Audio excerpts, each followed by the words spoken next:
শেখ হাসিনার জন্য আজকে সবচেয়ে বড় সমস্যা হলো যে তিনি হেলিকপ্টার ফ্লাই করতে পারেন না। তাকে যে গণভবন থেকে উড়িয়ে নিয়ে যাবে এমন কোনো পাইলট দেশে মনে হয় নাই, কারণ তার পরিবার জনরোষে পড়বে। আবার ইন্ডিয়া কোনোভাবেই এই ডুবন্ত জাহাজকে নিজের দেশে নিয়ে যাবে না। The optics is absolutely horrible.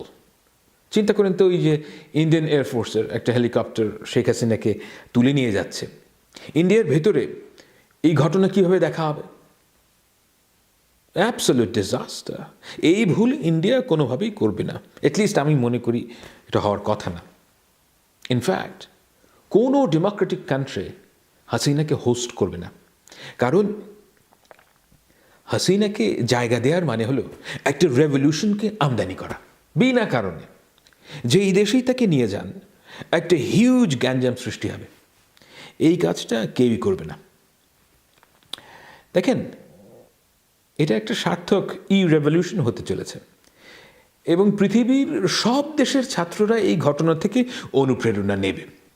যেখানেই শেখ হাসিনা যাবে সেখানেই এই রেভলিউশন জার্মিনেট করবে। কথাগুলো বলার কারণ আসলে একটাই, শেখ হাসিনাকে কোনো সেফ এক্সিট দেওয়া যাবে না।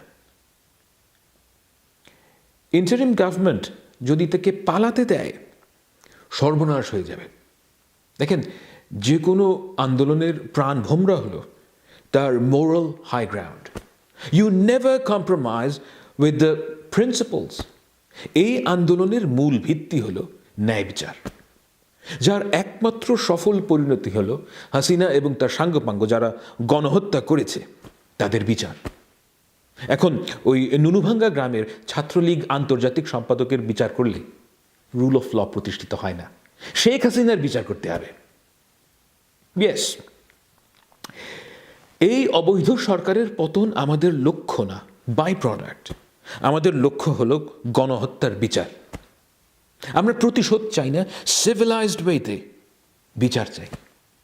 আমরা যদি হাসিনার বিচার করতে ব্যর্থ হই, এই আন্দোলন 1 বছরের মধ্যে ব্যর্থ হয়ে যাবে। We cannot compromise with the principles of justice. If we compromise for our much awaited elation, we will lose everything in the long run.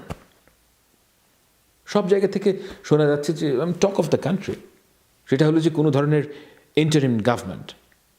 আমি আমার ব্যক্তিগত চাওয়াটা এখানে বলতে চাই। দেখেন, আমি একটা ন্যাশনাল ইউনিটি গভর্নমেন্ট টাইপ কিছু ভালো মনে করি, যাদের প্রধান কাজ হবে 6 মাস থেকে 1 বছরের মধ্যে একটা গ্রহণযোগ্য ইলেকশন করা। এই ইলেকশনে জনগণ যাকে ইচ্ছা ভোট দেবে সেই সরকার গঠন করবে। কিন্তু আন্দোলনকারীদের আমি একটা কথা বলতে চাই, যেই সরকারই গঠিত হোক, এটা যে পিপলস গভর্নমেন্ট সেটা প্রমাণ করতে হবে। বাংলাদেশের বহু নামকরা প্রফেশনাল আছে, সম্মানিত মানুষ আছে, যাদেরকে নেওয়া যেতেই পারে। শুধু ওই মাহফুজা নাম টাইপ সফট আওয়ামীদের না নিলেই হলো। এই ব্যাপারে আসলে আমার এমনি তো তেমন কোনো মাথা ব্যথা নাই। কিন্তু যেই ব্যাপারে কোনো ছাড় দেওয়া যাবে না সেটা হলো এই গণহত্যার সাথে যারা জড়িত কাউকে, ইনক্লুডিং হাসিনাকে, সেফ এক্সিট দেওয়া যাবে না। আমার প্রথম চাওয়া হলো সরকার থেকে প্রজ্ঞাপন আসতে হবে যে এই আন্দোলনের শহীদ প্রতিটি পরিবারকে তাদের ইচ্ছা অনুযায়ী জায়গায় সরকার একটা ডিসেন্ট অ্যাপার্টমেন্ট বানিয়ে দেবে এবং সব ধরনের আর্থিক সহায়তা দেবে এবং সব আহতদের আজীবন ট্রিটমেন্ট দিতে হবে। এটা আমাদের প্রথম কাজ। দ্বিতীয় কাজ হলো সরকার গঠনের প্রথম দিনে মিলিটারি জেনারেল এবং পুলিশ অফিসার যারা এই হত্যাযজ্ঞ চালিয়েছে তাদেরকে চাকরি থেকে অব্যাহতি দিতে হবে এবং তাদের বিচার কাজ শুরু করতে হবে।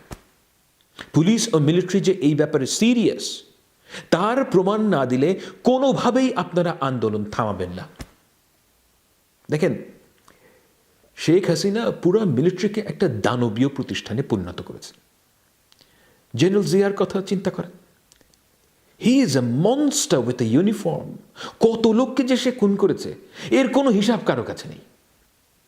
যাদের লেফটেন্যান্ট কর্নেল হওয়ার কথা না, তাদেরকে হাসিনা জেনারেল বানিয়ে বসেছে। ফলে এরা খুন করাকে ক্যারিয়ার ডেভেলপমেন্টের পাথওয়ে বানিয়েছে। লেফটেন্যান্ট কর্নেল রেদওয়ান জেনারেল জিয়ার শাগরেদ ছিল।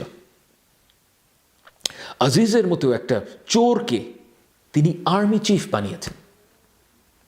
আমি এখানে বলতে চাই না, কিন্তু অনেক মেয়ে অফিসার, হাই র্যাঙ্কিং অফিসারদের যৌন নিগ্রহের শিকারও হয়েছেন। These are terrible things and mark of a non-professional organization. আপনারা দেখেছেন পুলিশের হাই র্যাঙ্কিং অফিসার পর্নোগ্রাফিক ভিডিওতে পার্টিসিপেট করছে। দেখেন, আমি দুনিয়ার সব ধরনের অনৈতিক কাজের খতিয়ান জানি না, তাই সেটা নিয়ে আমার কোনো আগ্রহও নাই এই মুহূর্তে। কিন্তু যারা এই গণহত্যার আসল খুঁটি, সেই সব জেনারেলদের বিচার শুরু করতে হবে। মুজিব, ইমরান, আমিন, মামুন, নাজিম, জিয়া, এদেরকে রিমুভ না করা হলে আপনারা ভুলেও মনে করবেন না যে তারা বিচার কাজ শুরু করতে আগ্রহী। এই দেশের সবচেয়ে জরুরি সংস্কার হলো মিলিটারি ও পুলিশের, কারণ তারা আর্মড। হাসিনার আমলে আসলে সবচেয়ে ক্ষতিগ্রস্ত হয়েছে প্রফেশনাল অফিসাররা। এদের মর্যাদা দিতে হবে এবং গুরুত্বপূর্ণ পোস্টে আওয়ামী অফিসারদের বদলে এদেরকে বদলি করতে হবে। দেখেন, আমি অবশ্যই বুঝি না যে মিলিটারিতে কে ভালো অফিসার এবং কে খারাপ, সেই জ্ঞান এবং অভিজ্ঞতা আমার নেই, আই কনফেস। কিন্তু আমি এটা বুঝি যে গণহত্যায় মদদ দেয়া অফিসারদেরকে বের করে দিতে হবে এবং তাদের বিচার অ্যাটলিস্ট শুরু করতে হবে। পুলিশ ও সিভিল অ্যাডমিনিস্ট্রেশনে যারা কাজ করছেন, তারাও আমাদের ছাত্রদের সাথে যুক্ত হন। দেখেন, পিপল হ্যাভ ডিসাইডেড, মানুষ পরিবর্তন চায়। শেখ হাসিনার ফ্যাসি চোরতন্ত্র থেকে সবাই মুক্তি চায়। আপনারাও এই পরিবর্তনে সামিল হন। কালকে আপনারা আমাদের ছাত্রদের সাথে যুক্ত হলে Sheikh Hasina is a done deal. ভালো থাকবেন।